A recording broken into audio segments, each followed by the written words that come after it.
A failing dam in Minnesota has people downstream on alert. Massive flooding led to a partial breach.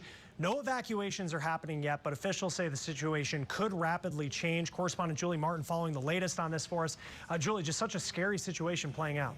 Yeah, Chris, right now the 114-year-old Rapidan Dam is partially intact.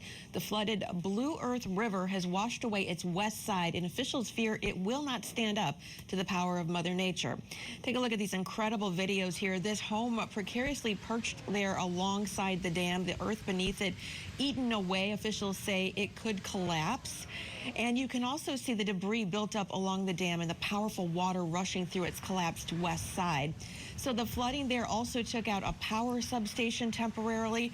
Minnesota Governor Tim Walz says the structural integrity of the dam was already in question, and this just made matters worse. These are floods that have been going on, or incidents, if you will, for the last several weeks. We have about 18 inches of rain over the last couple of weeks. What's happened is we've inundated the ground. There's nowhere for it to go. And Senator Tina Smith of Minnesota also saying this on X. The news out of Mankato is devastating. Dam failures can be catastrophic. You have my word. I'll do everything I can to make sure the federal government is a good partner with the state to help Minnesotans recover from this.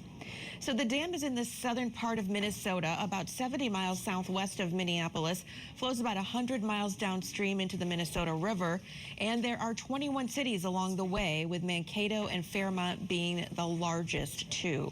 So the National Weather Service has issued a flood warning in the area.